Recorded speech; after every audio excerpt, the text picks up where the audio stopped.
category of your license? If I may explain it po. Hindi, anong category nyo ba? General Engineering A. But we are not using the corporation po. We are using the sole proprietorship. The corporation. Yeah, I think that's very clear already. Yeah. Wala pa kayong lisensya. So ang ginagamit nyo is sole proprietorship. Ang tinatanong namin, ano pong category ng inyong lisensya? It's registered at PICAP as General Engineering A po. A. A po, yes po, Your Honor. So pagka A po kayo, ang allowable range of contract is only 300 million. Tama? Sir, nakakabid po kami according to experience and according po sa sinabi. Doesn't matter kasi merong rito, merong range eh. Yes. Kapag ka quadruple A ka or triple A up to large B, merong yan eh. That will be 450 billion. Ngayon ang tinatanong kasi Senator Bato, sa nakikita ko, nakakakuha ka ba more than or up to 300 million? Ay, hindi po, Your Honor. Hindi, kasi lalabas ito. Yes, as You are under oath kapag napatunayan na with your category A, nakakuha ka ng more than 300 million, then you will be charged as lying. Baka makontempt ka. So, nakakasiguro ka na hindi ka nakakuha ng 300 million? Isang single project po yun, Your Honor. Hindi ba yan ang usapan, Mr. Chair? Yes, sir. For a category A contractor with an equivalent size range So, of B, they can ang bid up sinasabi to niya, 300 hindi siya nakakakuha ng more than 300. Be sure, Mama, kasi within a span of 3 years, 5.022 billion. Pag didetalyahin natin yan, baka mamaya may lalabas dyan na more than 300. I'm just cautioning you. Kasi pag ang ginawa mo, binrecap mo, ito yung splitting of contract. Halimbawa, 500 million. Ang ginawa mo in cahoots with the DPWH district engineer, 100, 100, 100, o in-split mo yung contract. Then you were able to circumvent the law. So you have to be very careful. Baka sinasabi mo per contract. Oo nga, pero in-split ninyo because malalaman po namin yun eh. In the end, you will be confronted with the reality na nagsinungaling po kayo dito. Kaya sinasabi namin kanina pa, yung totohanan lang. So, wala kayong in-split na contract?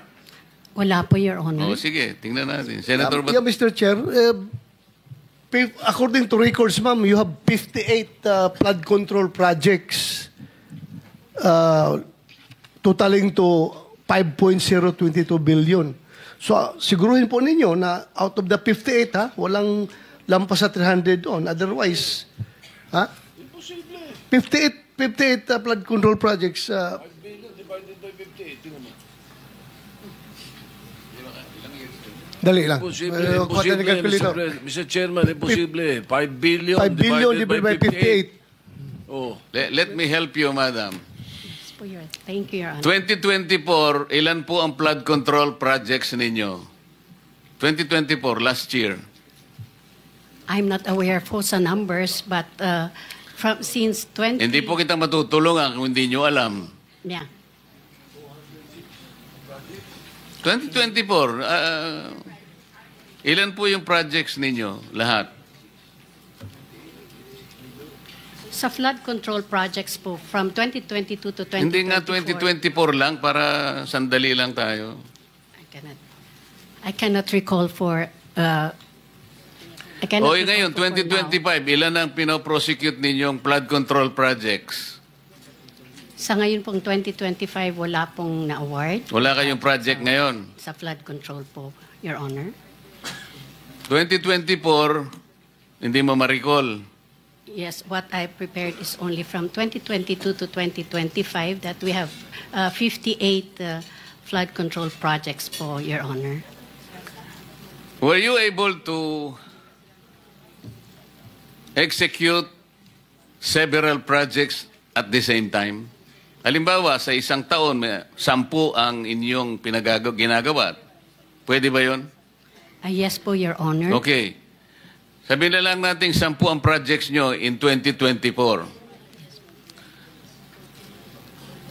Ilan pong technical people ang hawak ninyo to dedicate them sa 10 projects which you are executing all at the same time? We have several people po. I'm not talking about several people. I'm talking about technical people and technical equipment. Each project must have dedicated personnel. We Project A, for example, meron kang 5 na engineers dyan. Iba-ibang katungkulan yan. Hindi mo pwedeng gamitin yon sa ibang project. Yes po, Your O, Honor. 10 yun. Sabi kanina, inamin mo, there are 10 simultaneous projects being undertaken by your company. Ang ibig mo ang sabihin, kung 5 tao yon, meron ka 50 engineers? May organizational chart po na nakalagay doon. Madam, I'm not talking of the organizational structure. We're talking about your ability to execute 10 projects at the same time. Lalong-lalo na, yung iba nasa Mindanao, yung iba nasa Cebu, yung iba nasa Baguio, isa sa Batangas. You cannot do that. Otherwise, magsisinungaling ka dito. Kasi malalaman po natin ito. Kaya ganito yung pagtatanong namin para makita natin. Kasi kapag sinabi mong you can execute 10 projects in 1 year, kailangan mong magkaroon at the very least 50 engineers. Kasi ang gagawin ninyo, yung nakadedicate sa Project A, yun din ang Project B, Project C. Hindi po pwede yun. Sa kontrata po at sa batas, hindi pwede yun. So kung meron kang 100 engineers sa pool mo, babayaran mo lang ba ng 100,000 na isang... You will have an overhead of about 10 million per month. Hindi kakayanin ng isang kumpanya yun. So lilitaw po at lilitaw. Yun po yung tinatanong ni Senator Bato. Sir, continue. Mr. Chair, 58 within 3 years. So hindi lang 10 yan kung divided by 3 yung 58. Example, ha? Thank you. Sa 10 example lang, sasabit ka na eh. Yeah, thank you, Mr. Chair. With the indulgence of the gentleman from Davao, Mr. Chair, may we invite the Government Procurement Policy Board or GPBB? Kasi po, Mr. Chair, dito po sa listahan na hawak ko rito, isa si MG Samidan Construction na sinasabi sa GPBB ay may poor, unsatisfactory CPS rating.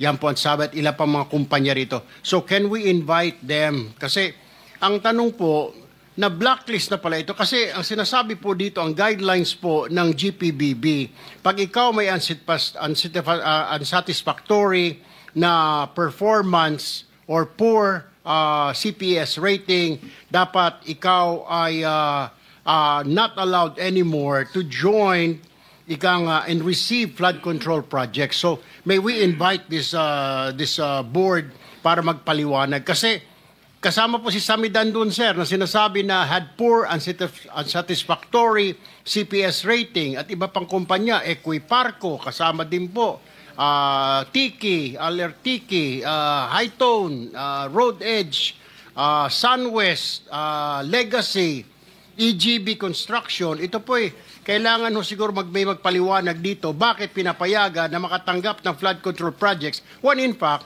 they were already deemed yung kanilang proyekto unsatisfactory, Mr. Chair, at bakit nakakuha pa rito ng proyekto mula sa DPWH, Mr. Chair. So may we invite the GPBB to join us on the next hearing, Mr. Chair. Yes, Mr. Senator. And before we continue, let me acknowledge Senator Mark Villar's presence. Continue, Senator Bato. Yes, last question, Mr. Chair. Last question. You still have 1 minute. Yeah. Andito bang COA? Sinong COA representative? Morning po, Your Honor. Yes, ma'am. This is on ghost projects already paid. BIR Commissioner Romeo Lumagi Jr.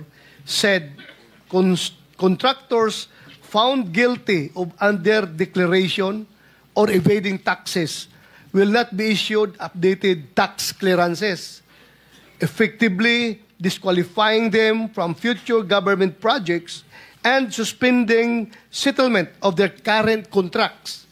He addressed reports on ghost flood control projects, which the government had fully paid for and declared as completed, but which, upon subsequent verification and validation, were discovered to have never been actually constructed or physically undertaken. Malinaw na sa BIR report na ito na may mga proyektong fully paid pero hindi naman ginawa. Paano nakakalusot ito sa inyong post-audit at bakit hindi kaagad nakikita bago ma-release ang final payment? Can you respond to that, Mr. Chair? Your Honor, the audit team or the audit teams under the DPWH has already issued notices of disallowances based on the absence or non-submission of the disbursement vouchers, and dun din po sa mga may technical deficiencies noted by the audit teams po. Yun nga. Itong mga project na ito nga, na verified, validated, na ghost projects talaga, hindi ginawa. So ano nga ang papel ng kuha dito? Hindi ninyo ito nakita. Sabi mo, granting na post-audit ginawa ninyo. Yes po. Pero ito fully paid na eh.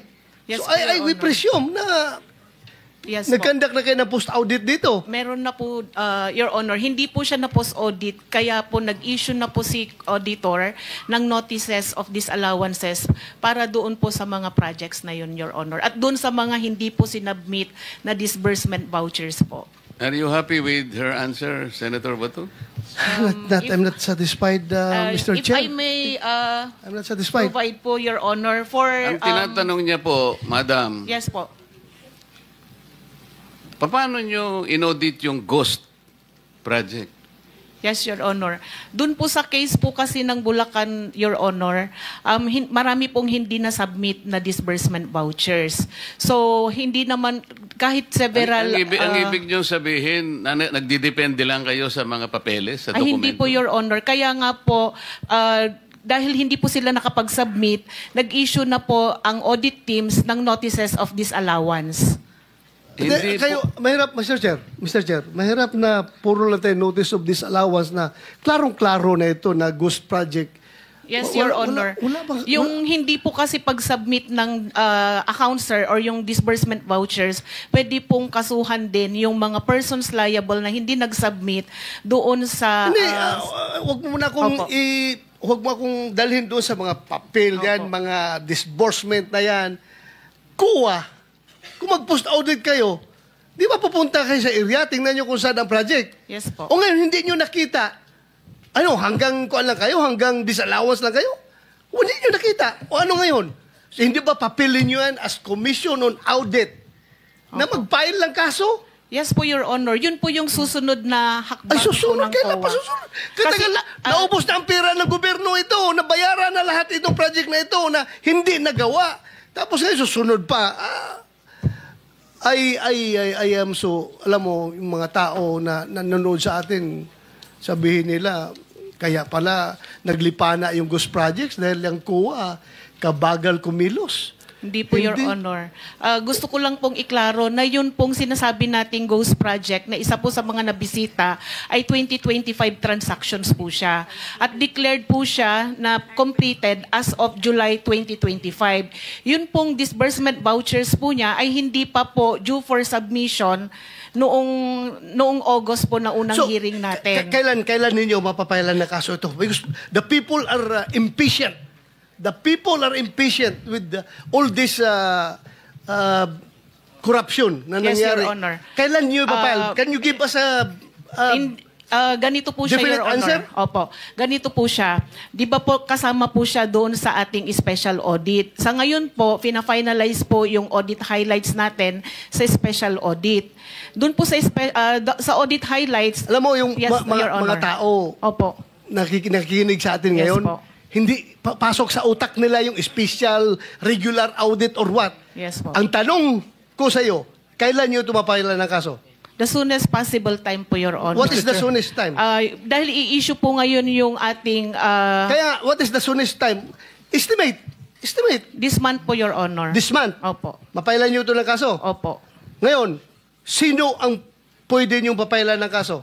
Sir, based po doon sa audit, sir, yung mga, yung mga persons liable po, pwede pong management officials ng DPWH at ganun din po yung mga contractors po. Mr. Chair, So this, Ms. Mat, Interjection, Mr. Chair. if I may. Excuse me. Akala ko ba meron time limit dito kasi marami pang mga nakapila. 1, 2, 3, 4, 5. And then by 2 o'clock, ano na tayo, adjourn. So, As a matter of fact, your paano 5 pa natin minutes, sir, is finished already. So, okay. thank you. But Thank you, may Mr. I, Chair. may I interject with the indulgence of Senator Bato, Mr. Chairman? If I may, in the same topic, Mr. Chairman, with regard to COA reports, Mr. Chairman, if I may, just a few queries, Mr. Chair. Where is Yeah. na? Kasi Yes, nakalinya Mr. yung Chairman, mga- because I heard, because I'm sure a lot of our people are listening and watching. Very interesting yung ni-raise ni Senator Bato. Ma'am, from COA, what's the difference between fraud audit and yung audit highlights? At binabanggit nyo, matatapos na po ito. Is that correct? Because that's the reason why the chairperson of COA is not here today, because he's finalizing it today. Am I correct, ma'am? Your Honor, opo. Yung fraud audit po, ang result po ng kanyang, or report po na lalabas, ay yung pong audit highlights po